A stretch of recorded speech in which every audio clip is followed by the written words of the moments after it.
Section 5. Format de présentation des plans d'engagement. Bonjour chers participantes et participants. Bienvenue à notre atelier de formation sur l'élaboration et l'actualisation des plans d'engagement. Nous allons aborder aujourd'hui la séquence 5 qui porte sur le format de présentation des plans d'engagement.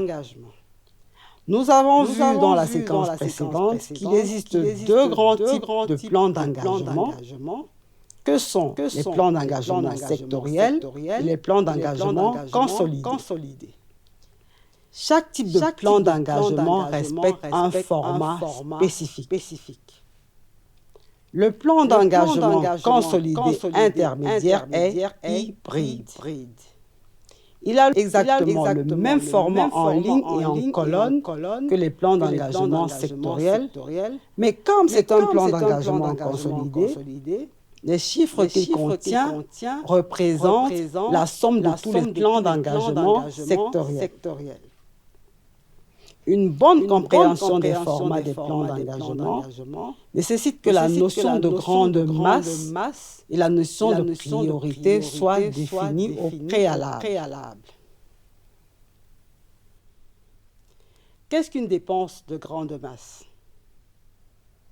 Dans les dépenses de grande masse, on regroupe les dépenses de personnel, les dépenses de biens et services, les transferts, les investissements et les autres dépenses. À toute dépense, il y a un ordre de priorité. Dans l'ordre, on distingue les dépenses obligatoires qui constituent le niveau de priorité le plus élevé et dessinent les dépenses incompressibles des programmes au sein des ministères. Il s'agit notamment des salaires et des arriérés liés aux services faits. Les dépenses prioritaires qui constituent le deuxième niveau de priorité.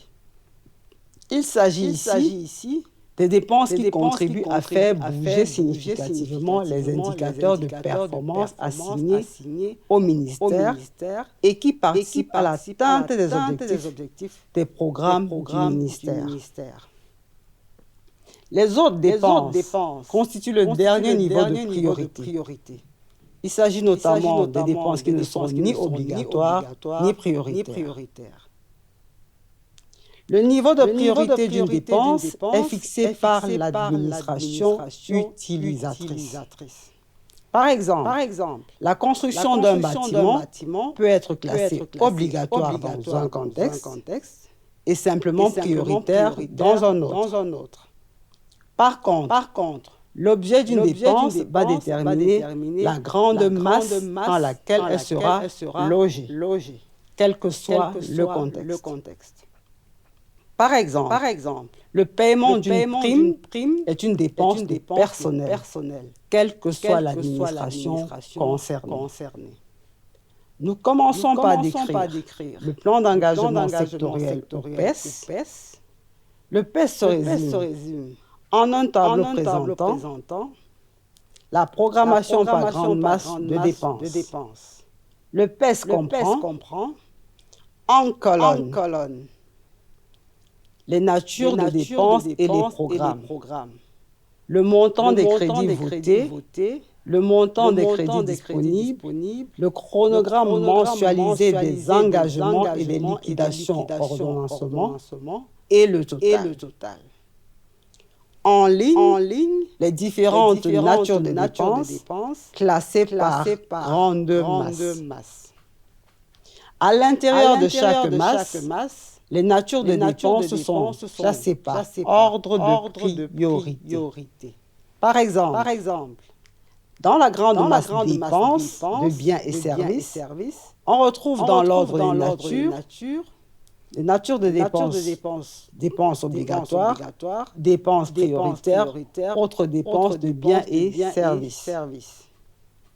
Le PEC qui agrège les données issues de tous les PES comprend quant à lui, en colonne, le code économique ou fonctionnel de la dépense, l'intitulé de la dépense, le montant annuel des crédits ouverts, le chronogramme mensualisé des engagements et des liquidations ordonnancement ainsi que le total.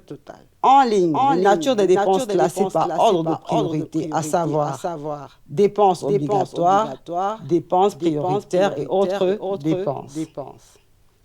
Certaines dépenses, comme celles liées à la dette, au loyer ou aux dépenses stratégiques, sont traitées au niveau central. Elles apparaissent dans l'EPEC, mais ne sont pas issues du PES. De cette séquence, tu dois retenir qu'il existe deux formats de plan d'engagement. Le format du PES, dans lequel les natures des dépenses sont classées par grande masse, et le format du PEC, dans lequel les natures des dépenses sont classées par ordre de priorité.